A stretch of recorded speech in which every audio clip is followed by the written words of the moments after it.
Mga kabunyog, mga kababayan, welcome po dito sa isa na namang episode ng ating pong talakayan. Dito sa ating bagong YouTube channel at sa ating bagong FB page. Ito pong Veritas, ang mga katotohanang magpapalaya sa ating bayan. Yan, pag-usapan natin to.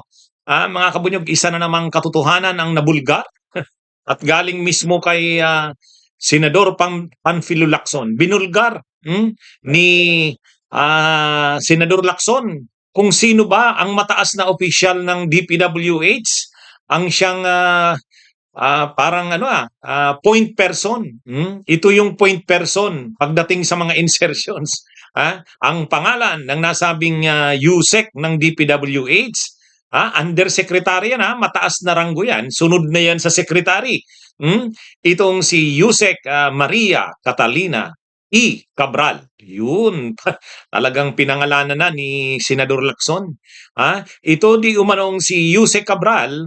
Itong si UC Cabral ay ito yung tumawag sa tanggapan ni hindi pa nga sa tanggapan kasi nung tumawag siya hindi pa naman nako-constitute o nabubuo yung 20th Congress na Senate. Pagkapanalo lang daw nila ni Senador Tito Soto, ayon kay Senador Ping Lacson, panalo lang nila isang nagngangalan daw na yung nagpakilalang UC Cabral ang tumawag kay sa staff ni Tito Soto.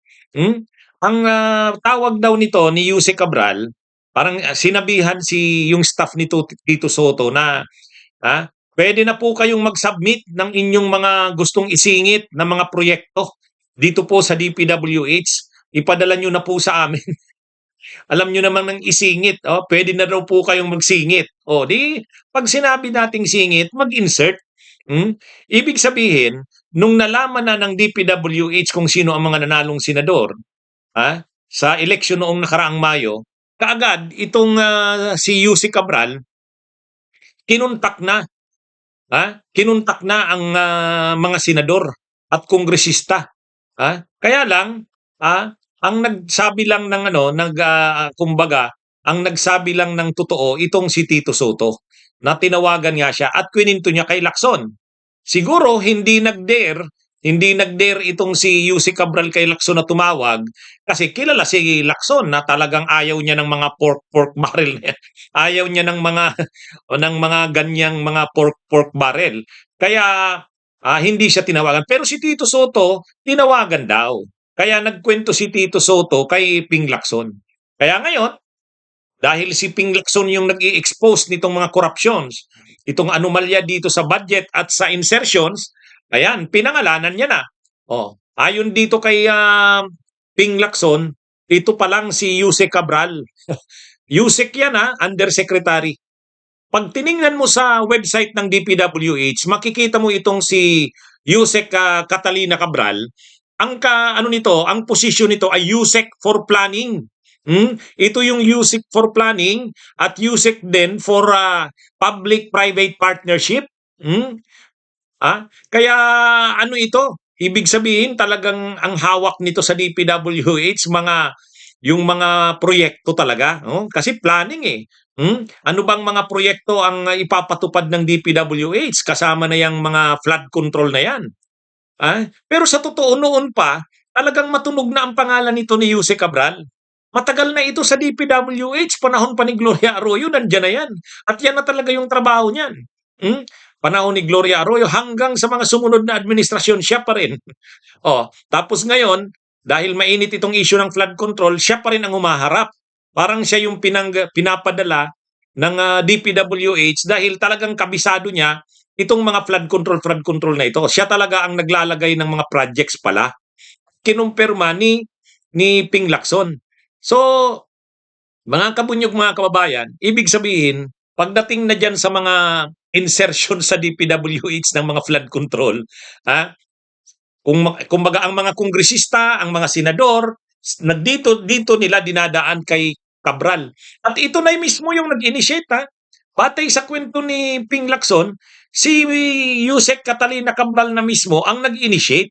Siya na mismo yung tumawag sa opisina ni Tito Soto para hingin na nga kung anong gusto nitong ilagay Kasi magsasubmit na nga ng ano gagawa na nga ng budget para sa 2026. So binibigyan ng pagkakataon yung opisina ni Tito Soto, ano ba ang gusto nyong isingit na mga proyekto? Paki-submit na po sa opisina namin. Matindi ano?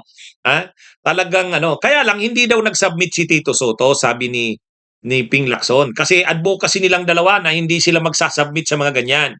Kaya ito dapat ipatawag ito uli si Yuse Cabral. Kasi sa totoo, nakita ko na ito sa mga nakaraang pagdinig ng Senado. Ito yung humaharap Katabi ito ni Bunuan.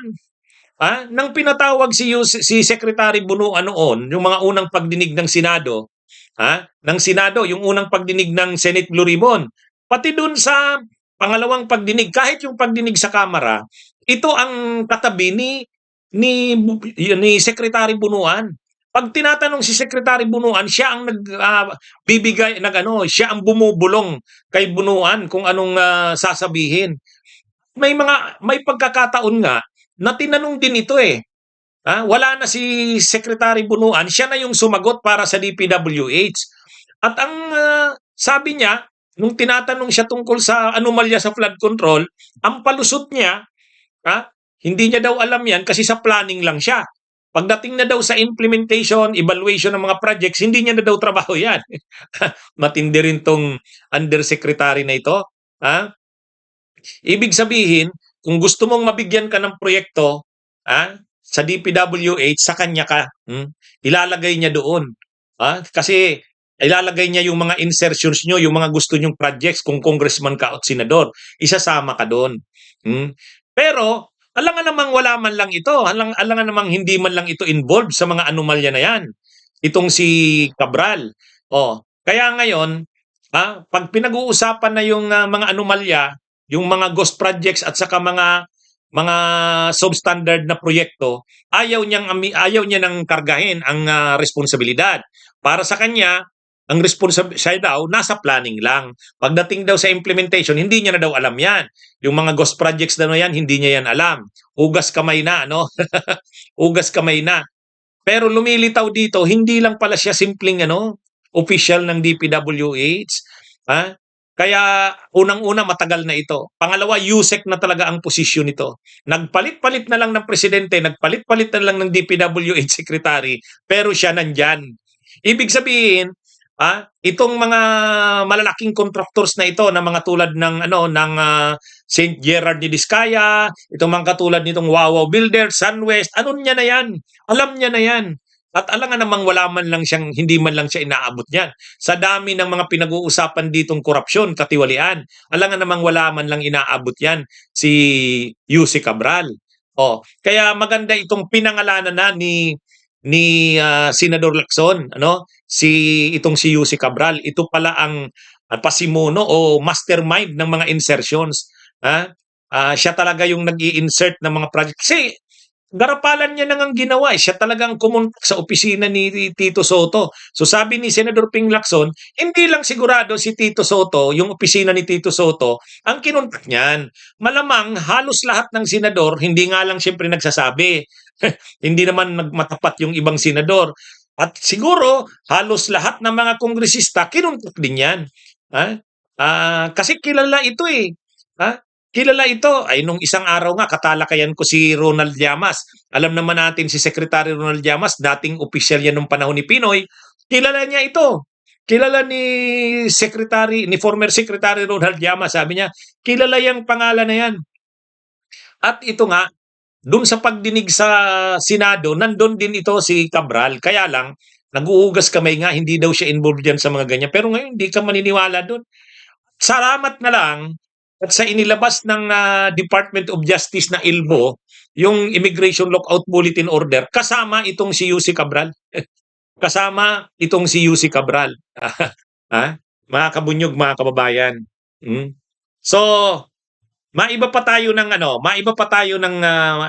topic ngayon. Ito pa ang isang nabulgar, mga kabunyog. Ito palang Wawaw Builders. Pag-usapan natin itong Wawaw Builders. Sino ba ang nasa likod talaga nito? Kanino ba talaga itong Wawaw Builders?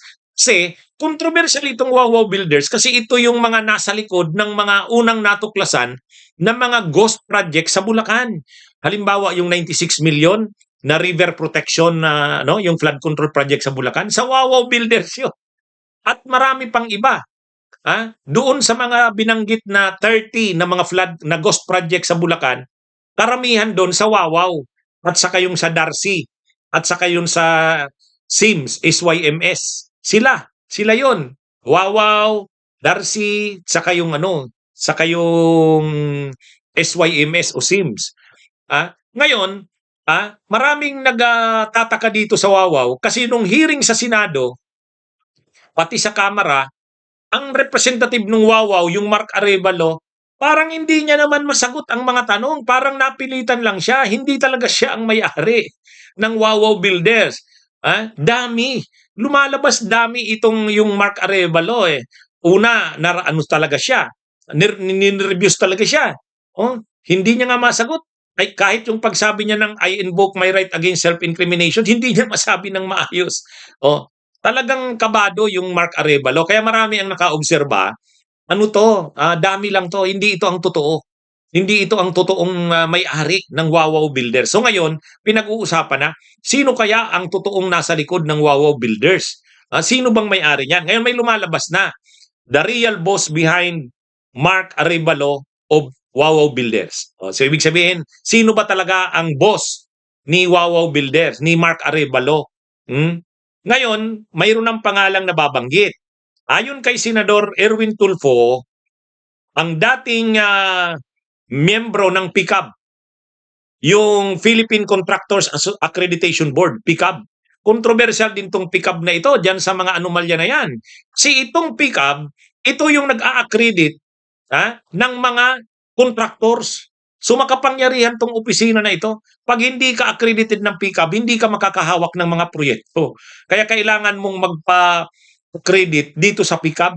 Ay ngayon, ito palang itong PICAB, isang member pala ng PICAB, itong Engineer Ernie Bagaw, Engineer Ernie Bagaw, dahil siya ang nasa PICAB, member siya ng PICAB, ang ginawa nito, nagtayo ng sarili niyang construction company. Ang totoo, mayroon itong sariling construction company, yung EGB Construction Corporation. Umalis na siya sa nag-resign na siya doon sa PICAB. Siguro mas nakita niya, mangontrata na lang ako. Mas malaki talaga ang pera sa kontraktor. O di nag-kontraktor siya, umalis siya sa pagiging member ng PICAB. Pero siyempre, ma-influensya na siya kasi dati siyang member ng PICAB. So nagtayo siya ng sarili niyang construction company, yung EGB Construction. EGB. O di ang EGB, initial niya rin yon. Initial niya rin ang niya, in Ernie G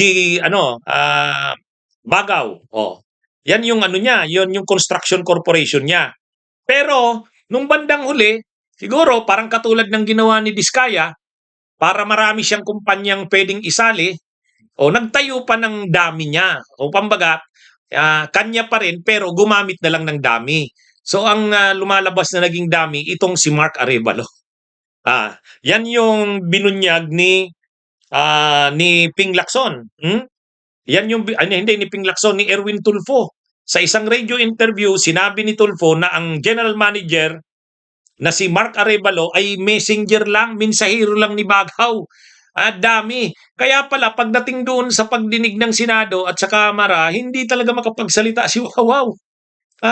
Ang pinag-uusapan na budget na hawak nito, ang laki-laki, bilyon. Nasa top 15 ito ng pinakamalaking contractors. Tapos ang hindi mo masagot yung mga tanong. Talagang nininervyos. Inamin niya rin naman. Nininervyos siya. Pinapasagot sa kanya, yes or no lang, hindi niya masagot. Tapos inamin niya na nininervyos siya. Tapos wala na siyang masabi, paulit-ulit na lang siya, ini-invoke niya yung rights, yung I invoke my right against self-incrimination. Kaya ito pala, yan, galing na mismo yan sa binulgar din ni Senador Erwin Tulfo. Yan, so alam na natin. Nakita na natin ngayon bakit yung si Mark Arevalo na nag-appear dun sa pagdinig ng Senado at ng Kamara, di umano siya ang general manager ng Wawaw Builders, ay sa totoo, nininervyos. Hindi niya talaga alam ang kanyang ano, pinasukan. Akala niya hindi magkakaproblema ng ganyan yung pinasukan niya na yan. Eh kaya lang naging controversial nga itong mga proyektong ito. Oh, kaya ngayon, hindi pwede siyang hindi umattend kasi nakapangalan doon siya, Mark Arevalo. Eh. Kaya lang obvious, maraming ano na hindi, dami lang 'to, hindi niya alam. Hindi niya alam. Kaya si Senador Erwin Tulfo na ang nag-research at ni-expose niya na ang nasa likod ng Wawaw Builders ay yung Engineer Ernie Bagaw. Oh, dating member ng PCAB at nag-resign na nangontrata na lang kasi mas malaki ang pera sa pagiging kontraktor. Pero aside doon sa kanyang construction company na nakapangalan sa kanya, yung EGB Construction, kanya rin yon, nagtayo pa ng isa. Ito na nga yung Wawaw Builders. Para hindi mahuli na kanya, naglagay ng dami. Ito na yung si Mark Arevalo. Ito na yung mga ghost projects, no? Lalo na sa Bulacan. Okay, so mga kabunyog, mga kababayan, yan po ang mga katotohanang nabulgar dito. Ito po ang mga nalaman nating katotohanan dahil alam natin ang katotohanan ang magpapalaya sa ating bayan. Ito po ang ating bagong channel sa YouTube at ang ating bagong page sa Facebook, Veritas